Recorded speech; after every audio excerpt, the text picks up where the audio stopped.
इसी कथा के प्रसंग में प्रश्न किया राजा परीक्षित ने, महाराज मुझे एक कृपा करके बताइए, हमने सुना है कि नरक बहुत है, नरक बहुत हैं, कृपा करके बताइए महाराज कितने प्रकार के नरक हैं, कौन सी दिशा में हैं और उन नरकों में क्या क्या यातनाएं मिलती हैं जीव को। परम श्रद्धेय सुखदेव जी महाराज कहते हैं, राजन पृथ्वी के दक्षिण दिशा में, जिस दिशा में पितृगण रहते हैं, पृथ्वी से थोड़ा नीचे और जल स्तर से थोड़ा ऊपर, वहां पर भगवान यमराज रहते हैं अपने अनेकों सेवकों के साथ, वहां पर रहते हैं यमपुरी में, और वहीं पर अनेकों अनेकों प्रकार के नरक हैं। मैं तुम्हें बताता हूं उन नरकों में कौन कौन से कर्म करने वाले को कौन कौन सी सजा मिलती है, उन नरकों में क्या क्या कष्ट है, जो कर्म करता है उसको क्या क्या फल मिलता है। जो पुरुष दूसरों की संतान, स्त्री, धन इत्यादि का हरण करता है, उसे यमदूत तामिस्त्र नाम के नरक में गिरा देते हैं। इस लोक में जो पुरुष राजा या राजकर्मी होकर किसी निरपराध मनुष्य को सजा देते हैं, दंड देते हैं, जैसे कोई राज का कोई बड़ा कर्मचारी है, राजा है, और निरपराध को अधिकांश देखने को मिलता है कि हम लोग निरपराध को सजा दिलवा देते हैं, अपराधी को पैसे के बल पर छुड़वा देते हैं। तो जो लोग ऐसा करते हैं, जो लोग ऐसे हैं, उनको परमात्मा के यहां पर बहुत बड़ी सजा मिलती है, उसे दंड मिलता है, उसे सूकर मुख नामक नरक में गिराते हैं और उसके अंगों को कुचला जाता है। अब आप लोग सोचते हैं शरीर तो यहीं रह जाता है, अंग कैसे कुचले जाएंगे। एक संत के मुंह से मैंने सुना था, आत्मा जो व्यक्ति होता है ना, उसका एक अंग यहां रहता है और एक अंग वहां रहता है, एक शरीर यहां है और एक शरीर वहां है। ऐसा ही है, सेमलर, जैसे हम यहां दिख रहे हैं ना, वैसे ही वहां पर है। और जब जीव यहां इस शरीर को छोड़ता है तो तुरंत ही आत्मा उस शरीर में चली जाती है। तभी एक व्यक्ति ने कहा, बहुत सुंदर भाव है, भागवत में भी आया है, कि जब जीव मर जाता है ना, तो उसे आभास नहीं होता कि मैं मर गया, उसे लगता है कि मुझे कोई लेके जा रहा है जबरदस्ती। शरीर उसका जस का तस है, वो पीछे मुड़ मुड़ कर देखता है कि मेरे घर वाले मुझे बचाने आएंगे, वो चीखता है मुझे बचा लो, मुझे बचा लो, अरे मुझे कोई जबरदस्ती लेके जा रहा है, मुझे बचाओ। वो पीछे मुड़ मुड़ कर देखता है कि मुझे शायद मेरे घर वाले बचाने आएंगे, लेकिन जब वो पीछे मुड़ मुड़ कर देखता है फिर भी उसे कोई अपना नजर नहीं आता, जिनको वो अपना कहता था। जब वो नजर नहीं आता तो बेबस हो जाता है, मजबूर हो जाता है। यमराज के दूत जब जब वो चीखता है ना मुझे बचाओ, तो उसमें डंडा मारते, सोटा मारते, उसमें थाप धौल भी कर देते हैं। हमारे ब्रज में कहते हैं थाप धौल, मतलब थप्पड़ इत्यादि मारते। उसका चीख रहा है, चल चुप होके चल, सीधा चल, डंडे सोटे कोड़े ऐसे उसे मारते हुए घसीटते हुए लेकर जाते हैं। वो बेचारा मुड़ मुड़ कर देखता है, अरे कोई घर वाले आ जाओ, तुम्हारे लिए मैंने इतने पाप किए थे, कोई तो आके बचा लो। लेकिन उसकी आवाज, उसको लगता है मैं बहुत जोर जोर से चीख रहा हूं, लेकिन घर वाला कोई नहीं आवाज सुनता, क्योंकि घर वालों के लिए तो वो राम नाम।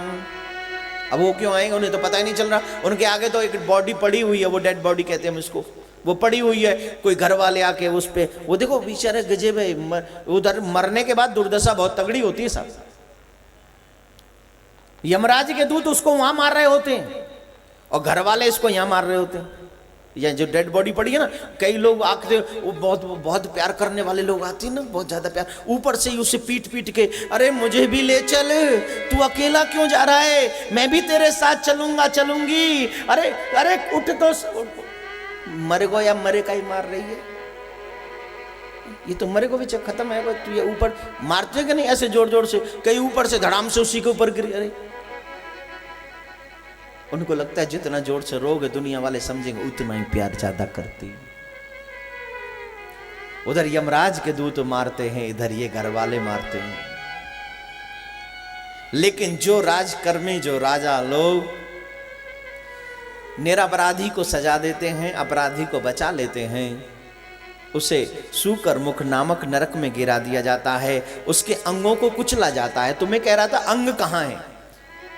एक शरीर वहां रखते हैं वो लोग, दो शरीर होते हैं जीव के, एक यहां और एक वहां। यहां से वो निकलता है, उस शरीर को, उस आत्मा को उसके शरीर, दूसरे शरीर में डाल दिया जाता है और उसके साथ यातनाएं उनको दी जाती हैं। उसके अंग को बड़े बड़े भारी भरकम पहाड़ों से इत्यादि से कुचला जाता है। कोलू के बैल की तरह उसको कोलू में पेरा जाता है। गन्ने का रस निकलता हुआ देखा है कभी आपने? देखा है? ऐसे व्यक्ति को उस कोलू में पेरा जाता है जैसे गन्ने को पेरा जाता है। यमराज के दूत उसे कोलू में पेरते हैं। जो व्यक्ति धर्म के प्रति दान देने की प्रतिज्ञा करता है, दान देने के बाद झूठ बोल देता है, द्रव्य लेने देने में झूठ बोलता है, ऐसे मरकट को, ऐसे व्यक्ति को, ऐसे झूठ बोलने वाले व्यक्ति को मरकर नरक में जाना पड़ता है और पहाड़ से गिराया जाता है और वहां पर यमराज के 720 dog, 720 dogs, you know dogs, स्वान संस्कृत में कहते हैं, इंग्लिश में डॉग कहते हैं और हिंदी में उसको क्या कहते हैं? जोर से बोलिए, जोर से बोलिए। कुत्ता। बहुत अच्छा है। कितने कितने इंतजार कर रहे हैं? 720। उन कुत्तों का रूप, श्वानों का रूप रेखा बताऊं कैसे हैं? उनके जो दांत हैं वो तलवार की तरह बड़े बड़े हैं, तलवार की तरह पैने हैं। और ऐसे लोगों को जो दान देने संकल्प कुछ करते हैं, झूठ बोल देते हैं, द्रव्य लेने देने में जो कहते ना, वो बहुत से लोग कहते हैं हमारा माल मार लिया, फलानी पार्टी लेकर भाग गई। ऐसे लोग जो दान के, धन के लालच में झूठ बोल देते हैं, किसी का द्रव्य चुरा लेते हैं, ऐसे व्यक्ति का इंतजार 720 श्वान इंतजार कर रहे होते हैं, जिनके दांत तलवार से भी बड़े होते हैं और तलवार से भी पैने होते हैं। वो ऐसे व्यक्ति को उस नरक में पहुंचते ही वो अपने दांतों से नोचते, उसको पहाड़ से नीचे गिराया जाता है। 720 श्वान वहां इंतजार कर रहे होते हैं और उसे अपने मुंह से चीड़ देते हैं, अपने दांतों से चीड़ देते हैं, जगह जगह से रख, उसका हाथ खींच लेते हैं, पाम खींच लेते हैं। लेकिन गजब की बात यह है, उसका प्राण नहीं निकलता हो। एक बार निकल गया वो थोड़ी निकलेगा, कितनी भी सजा में ला लो उसको, वहां पर मिल जाए, लेकिन प्राण नहीं निकलता उसका। चीखता है, चिल्लाता है, अरे मुझे बचा लो, अरे मुझे बचा लो, कहां फंसा दिया। दूसरे, जो इंसान धन के लोभ में जीव हत्या करता है, आजकल आपने देखा होगा हम लोग बच्चों का किडनैप कराते हैं, लोगों का किडनैप कराते हैं और धन न मिलने पर उनका मर्डर कर देते हैं, उन्हें समाप्त कर देते हैं, उन्हें मृत्यु प्राप्त करा देते हैं। ऐसे लोगों की दुर्दशा बहुत ज्यादा होती है। यहां का कानून तो बड़ा सरल है, आप पैसे ले दे के छूट जाएंगे, लेकिन मेरे भाई बहन वहां का कानून में कोई भी रिश्वत नहीं चलता है। वहां के कानून में तो सीधे स्ट्रेट फॉरवर्ड सजा मिलती है।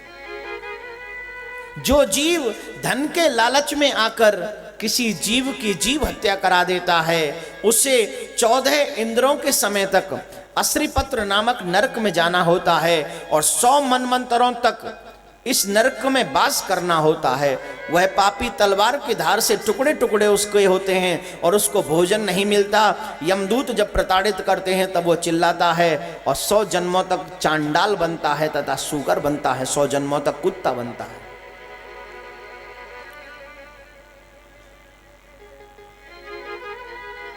अब मैं आपको एक बात बताना चाहूंगा, यहां पर कहा गया है अश्रीपत्र नामक नरक में 100 मनमंतरों तक।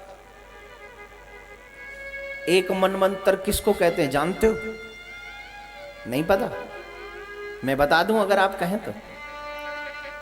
एक बार सतयुग, द्वापर युग, त्रेता युग, कलयुग, जब चारों युग एक बार निकल जाते हैं, इसको एक चतुर्युगी कहते हैं। ये चतुर्युग होता है।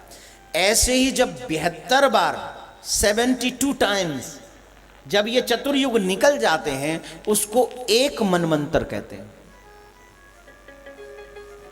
समझ गए नहीं समझे? 72 टाइम जब ये 4 युग बार बार निकल जाते हैं, उसको एक मनवंतर कहते हैं। और वो व्यक्ति 100 मनवंतरों तक अस्त्रीपत्र नामक नरक में रहता है। कितना लंबा समय है मेरे भाई, पता नहीं। वाकई very very big long long long times उसको उस नरक में रहना होता है, जो धन के लालच में जीव हत्या कराता है। एक और बात जो मैं इसमें कह रहा हूं, उसको 100 जन्मों तक चांडाल बनना पड़ता है, शुगर बनना पड़ता है 100 जन्मों तक। वही आपका और हमारा फेवरेट डॉग भी बनना पड़ता है। हम लोग बड़े प्यार से कुत्ते पालते हैं, गाय नहीं पालते। कुत्ता पाले साहब, विदेशी। मैं एक बार हॉलैंड में कथा कर रहा था, मैंने कहा भागवत से जो मांगना है मांग लीजिए। एक देवी जी वहां आई, उन्होंने कहा हे भगवान, मुझे इस जन्म में, ये जन्म तो दे दिया, अगले जन्म में मुझे हॉलैंड का कुत्ता बना देना। मैंने कहा माता जी, मांगा भी तो कुत्ता ही पन मांगा, कुछ और मांग लेती। मैं कसम से सच बता रहा हूं आपको, झूठ नहीं बोल रहा हूं, ध्यान से सुनिए। हॉलैंड गया था तब की बात है, स्टोरी बहुत अच्छी है। मैंने कहा था भागवत से जो मांगोगे मिल जाएगा, तो उन्होंने कहा मुझे हॉलैंड का कुत्ता बनवाना है। महाराज बना दो कुत्ता। मैं तो नहीं बनाया तो वही, पर तुमने ये क्यों मांगा, स्वान बनना है, कुछ और मांग लेती। महाराज जी आप जानते नहीं हो, आप पहली बार आए हो ना हॉलैंड में, आपको पता नहीं है इंसान की इतनी पूछ नहीं जा, कुत्ते की जितनी पूछ है। मैंने कहा भगवान करे मुझे दोबारा हॉलैंड आने का मौका ही ना मिले। जहां कुत्ते की इतनी पूछ और इंसान की पूछ ही नहीं, वो माता जी चाहती कुत्ता बन जाए। तो ऐसे कुछ फेवरेट चॉइस रखने वाले लोगों को बनना पड़ता है, और ऐसा अधम पाप करने वाले को 100 जन्मों तक 100 बार कुत्ता बनना पड़ता है। और भी उसको और क्या क्या जन्म लेने पड़ते हैं सुनिए। जो धन के लालच में जीव हत्या कराता है, उसे 7 जन्मों तक गीदड़ बनना पड़ता है, उसे 7 जन्मों तक बाघ बनना पड़ता है, चीता बनना पड़ता है, उसे 3 जन्मों तक भेड़िया बनना पड़ता है, उसे 7 जन्मों तक गैंडा बनना पड़ता है, और 3 जन्मों तक भैंसा बनना होता है। किसको? जो धन के लालच में दूसरे की हत्या कराता है, जीव हत्या कराता है। सोचिए अगर कुत्ते बन गए। मैंने उन माता जी से कहा था, माता जी अगर गलती से भी भगवान ने आपको कुत्ता बना दिया, और बाई मिस्टेक अगर ऐसा कर दिया कि आपको हॉलैंड का ना बनाकर इंडिया का बना दिया, तो भाई चलो हॉलैंड में कुत्ते की पूछ है और इंडिया में, फिर क्या होगा? हाँ अच्छा होगा कि बुरा, जरा बताइए। इतने डंडे पड़ते हैं एक रोटी का टुकड़ा खाने के पीछे, अच्छा नहीं। उसको 100 जन्मों तक कुत्ता बनना पड़ेगा, 7 जन्मों तक गीदड़ बनना पड़ेगा। गीदड़ क्या क्या है उसकी? 7 जन्मों तक बाघ चीता बनना पड़ेगा, जो सिर्फ मांसाहार ही करेगा। 3 जन्मों तक भेड़िया बनना पड़ेगा, 7 जन्मों तक गेंडा बनना पड़ेगा, भैंसा बनना पड़ेगा। भैंसा को देखा है अपने, वो जो गाड़ी में सामान ढोने वाला काम करता है। आज हम लोग गाड़ी चलाते हैं, लेकिन जब भैंसा बनना पड़ेगा लोग हमें डंडे मारेंगे, मार पीट पीट के हमको आगे चलाएंगे। हम चलने लायक नहीं होंगे तो भी मारा जाएगा, पीटा जाएगा, चलो आगे चलो। इसलिए जो धन के लालच में दूसरे लोगों को प्रताड़ित करते हैं, उनको मृत्यु दे देते हैं, ऐसे लोगों को ये जन्मों का या ऐसा दंड उनको मिलता है। पराई स्त्री के साथ संभोग करते हैं। जो मानव पराई स्त्री के साथ में सहवास करता है, उसको वृषलीपति नामक नरक में जाना होता है, और वह चांडाल से भी अधम होता है। और ऐसे व्यक्ति को जो दिया हुआ पिंड दान है वो भिष्टे के समान लगता है, तर्पण मूत्र के समान लगता है, और उसको सैकड़ों ब्रह्म हत्याएं लगती हैं, और यमराज के यहाँ आने पर उसके अनेकों कष्ट प्राप्त होते हैं। जो इंसान चोरी करता है जो इंसान चोरी करता है, किसी के घर में जाकर पशुओं की चोरी कर लाता है, धन चुरा लाता है, उसको 7 जन्मों तक व्याध पीड़ित शरीर प्राप्त होता है। तुम्हें शरीर तो मिलेगा, चाहे किसी भी योनि में, चाहे वो तुमको मानव बनाया जाए, चाहे तुम्हें चींटी चेंटा कुछ भी बना जाए, लेकिन जिस योनि में जाओगे उस योनि में, जिसको हम लोग कहते हैं पहला सुख निरोगी काया, वो निरोगी काया ही प्राप्त नहीं होगी। बहुत से लोग होते हैं ना जो बचपन से बीमार होते हैं और बड़ी बड़ी बीमारियां होती हैं, उन्होंने पूर्व जन्म में किसी के धन की, किसी की वस्तु की चोरी की हुई होती है। इसलिए हमको कभी भी किसी के धन की चोरी नहीं करनी चाहिए, कभी भी किसी के धन का हरण नहीं करना चाहिए, कभी भी नहीं। जो इंसान दूसरे के घर में पशुओं की चोरी करता है, उसे 7 जन्मों तक व्याध पीड़ित शरीर प्राप्त होता है और उसे गोगामुख नामक नरक में जाना होता है। 3 जन्मों तक गौ बनना पड़ता है, भेड़ 3 जन्मों तक बनना पड़ता है, बकरी 3 जन्मों तक बनना पड़ता है, उपरांत में मनुष्य जन्म उसको प्राप्त होता है, लेकिन वो निरोगी काया को नहीं, रोगी काया को प्राप्त होता है। पीड़ित दरिद्री गरीब के घर में जन्म लेता है। कौवा किसी का धन हरण नहीं करता, कोयल किसी को धन नहीं देती, लेकिन मीठी बोली बोलकर जग अपनों कर ले। मीठा बोलो, पूरा दुनिया तुम्हारा हो जाएगा मेरे भाई बहन। इसलिए कभी भी कड़वा नहीं बोलना चाहिए, कौवे की तरह मीठा ही बोलना चाहिए।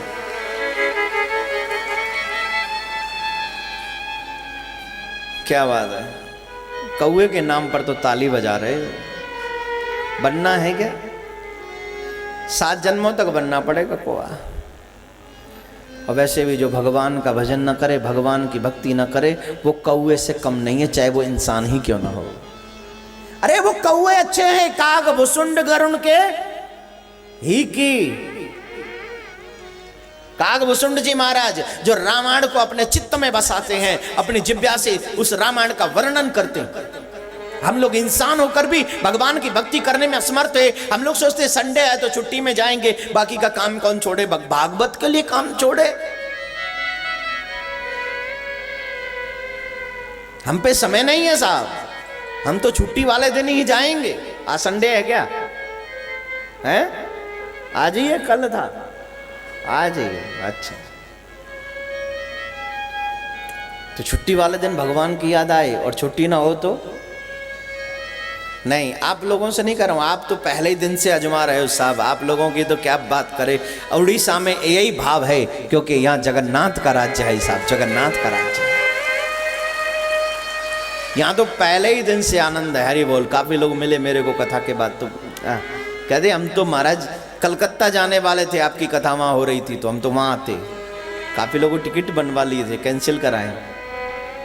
अरे आपका प्रेम सच्चा था, यहाँ खींच लाया मेरे भाई। आपको वहां नहीं, हमको ही आना पड़ गया।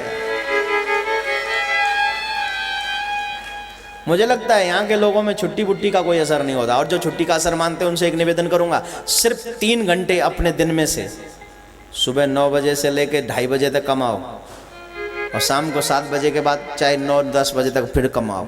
लेकिन 3-4 घंटे दिन में से बचे हुए 4 दिन ही बचे ना, तो बचे हुए 4 दिन मेरे ठाकुर जी को दे दो। और उन 3-4 घंटे की भरपाई मेरा ठाकुर कैसे करेगा तू सोच नहीं सकता। तुझसे ज़्यादा अच्छी कमाई करेगा मेरा ठाकुर। छुट्टी भगवान के साथ भागवत हो तो जीवन भागवत में बना लेना चाहिए। इन नरकों का वर्णन जो मैंने किया है, जो लोग अपने माता पिता को दुख देते हैं, जो लोग अपने माता पिता को दुख देते हैं, माँ बाप की सेवा नहीं करते, वहाँ पर एक बहुत एक, जैसे हमारे यहाँ पृथ्वी है ना, वहाँ पर पृथ्वी है, वो भी तांबे की। किसकी? तांबे की। और तांबे की पृथ्वी पर नंगे पांव, नंगे बदन व्यक्ति को दौड़ाया जाता है। नीचे से गर्म है, वो अग्नि चल रही है, उसके नीचे अग्नि जल रही है और वो गर्म है, वो दौड़ रहा है, नंगे बदन दौड़ रहा है। और जब वो चीखता है, चिल्लाता है बचाओ, वो गिर जाता है। और जब वो गिर जाता है तो उसका सारा बदन जल जाता है। पहले पांव जल रहे होते हैं, गिरने के बाद सारा बदन जलता है, लेकिन सारा बदन जलता है इसके बावजूद भी वो प्राण नहीं निकलते, मरता नहीं, चलता रहता है, अनेकों वेदनाएं सहता रहता है। जो जीव मंदिर इत्यादि में जाकर चोरी करता है, ब्राह्मणों का हक खाता है, दान में भी, जो मैंने अभी का पहले कहा था ना, झूठ बोलता है। अब काफी ऐसे प्रेमी तो मुझे भी मिले, बेचारे ब्राह्मणों को बुलाते, ब्राह्मणों की दक्षिणा रख लेते हैं। एक दो लोग थे तो ठीक है, भगवान उनका भला करे। कई यज्ञों में जो लोग जाते बताते आकर, ब्राह्मण महाराज हमको यहाँ से ऐसा कहकर ले गए, वहाँ हमारा कुछ हमें दान ही नहीं दिया। अरे किस नरक में जगह मिलेगी, मेरा ठाकुर तुम्हें कभी माफ नहीं करेगा। ब्राह्मण का दान दक्षिणा खा लेते हो। खैर हमारे श्रोता बहुत अच्छे, हमारे प्रेमी बहुत अच्छे, हमारे साथ कभी ऐसा नहीं करते। ठाकुर जी की कृपा है, जो भी ब्राह्मण जाते बेचारे बड़े प्रसन्न होकर जाते हैं। लेकिन ब्राह्मण का हक खा लिया तो इसका मतलब समझ लेना, परमात्मा के यहाँ तुम्हारे लिए कोई माफी नहीं।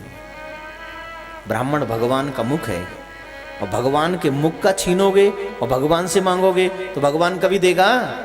बोलिए, देगा? नहीं देगा।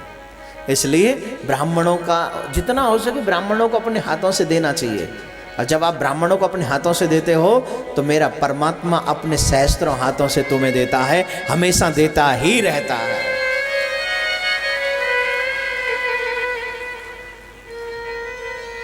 जो लोग ब्राह्मणों का हक खा लेते हैं, दान देने में झूठ बोलते हैं, उन्हें वहाँ लोहे के पेड़ हैं, उनसे उल्टा लटका कर नीचे खींचा जाता है। उसकी डालियाँ जो हैं वो तलवार की तरह हैं, वो उसके अंग को चीर देते हैं, अंग अलग अलग होकर गिर जाते हैं,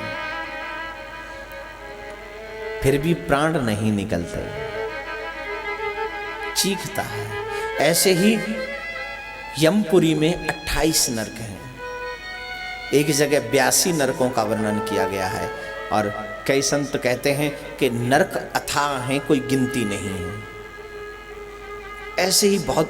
अब जब राजा परीक्षित को इन नरकों की कथा सुनाई गई तो राजा परीक्षित कांपने लगा, डर गया। मैं भी देख रहा हूं आप लोगों के अभी मैंने जो नरकों का वर्णन एक कारागार में गया था जबलपुर में, वहां किया था। कुछ लोगों ने सुना उसको आस्था चैनल पर, डर गए। उनको यकीन नहीं हो रहा था कि मैं जो कह रहा हूँ सच कह रहा हूँ। अगर सच ना हो तो एक बार भागवत उठाओ, पढ़ लो। मैंने कम सुनाए हैं, वहाँ ज़्यादा मिलेंगे। मैंने तो फिर भी कम सुना है, वहाँ ज़्यादा ही मिलेंगे आपको। वो डर गए कि क्या करना चाहिए। तो राजा परीक्षित भी डर गए। महाराज इतने नरक हैं तो इसका मतलब जीव की मुक्ति तो हो ही नहीं सकती। जीव तो नरक में जावे ही जावे महाराज, उसे तो यातना मिले ही मिले। तब मेरे सुखदेव महामुनि कहते हैं, अरे राजा, नरकों से डरना अच्छी बात है, लेकिन एक बात बताऊं, जब हमारे कर्म, सबको पता है हमने क्या कर्म किए हैं, पापो हम पाप कर्मा हम पापात्मा पाप संभवः, हम पापी हैं, हम पाप करते हैं, हमने पाप किए हैं और आगे भी संभव है कि हम पाप करते रहें। लेकिन उन पापों से निवृत्ति कैसे होगी? नरक में न जाना पड़े उसका कोई रास्ता? बोले नरक में न जाना पड़े उसका एक ही रास्ता है, कलयुग में कलौ केवल कीर्तना। अगर नरक में नहीं जाना चाहते तो कलयुग में भगवत नाम जितना जपो, भगवत कथा जितनी सुनो, तो ये भगवत कथा, भगवत ज्ञान, भगवत कीर्तन आपको नरक में जाने से बचा लेगा। इसलिए जो लोग नरकों का नाम सुनकर डरे हैं, उनको अधिकांश से ज्यादा धर्म पुण्य और ज्यादा से ज्यादा नाम जपना चाहिए, ज्यादा से ज्यादा भगवान की कथा सुननी चाहिए। डरना नहीं है, सतर्क होना है, समझना है। हमको चाहिए कि हम लोग भगवान की कथा अधिक से अधिक सुने। हमको चाहिए कि हम भगवान की कथा के साथ साथ कीर्तन किया करें, नाम जप किया करें। और जो लोग कलयुग में भगवान का नाम जपते हैं, उनका बेड़ा पार हो जाता है, उनका कल्याण हो जाता है। तो कौन कौन चाहता है हमारा कल्याण हो जाए, हमें नरकों में न जाना पड़े? कौन कौन चाहता है नरक में नहीं जाना? जो जो हाथ उठा रहे भगवान सबको बचा लेना नरक में जाने से, और जो जो नहीं उठा रहे उनके बारे में तू ही डिसाइड करना क्या करना है। भाई मैंने तो हाजिरी लगवा रहा था ना, जिसको नरक में नहीं जाना उन्होंने हाथ उठा दिए, और जिसकी कुछ और फीलिंग रही हो, हे गोविंद सबकी सुनना, सबकी मनोकाम। किस किस को नहीं जाना नरक में? हाथ उठाओ। राधे राधे। अरे आज तो पीछे वाले भी बोल लो राधे राधे। क्या बात है। कौन कहेगा कि हम वृंदावन में नहीं बैठे? ये देखिए चारों तरफ राधे राधे राधे राधे राधे राधे। तो जिनको भी बचना है नरकों से, उनको ज्यादा से ज्यादा अपने जीवन में कृष्ण नाम इन्वॉल्व करना चाहिए, उनको ज्यादा से ज्यादा अपने जीवन में भगवत कथा श्रवण करनी चाहिए। तो मुझे ऐसा लगता है कि आप लोग इस चीज को मानेंगे और आप लोग इसी धर्म में ज़्यादा ध्यान रखो। अच्छा है माया कमाओ, जरूरी है, धन कमाओगे तो धर्म भी बहुत ज़्यादा होगा, लेकिन धन का उपयोग धर्म में हो तो ज़्यादा बढ़िया है। धन का उपयोग नरक में ले जाने के लिए हो, ये बहुत गलत बात है।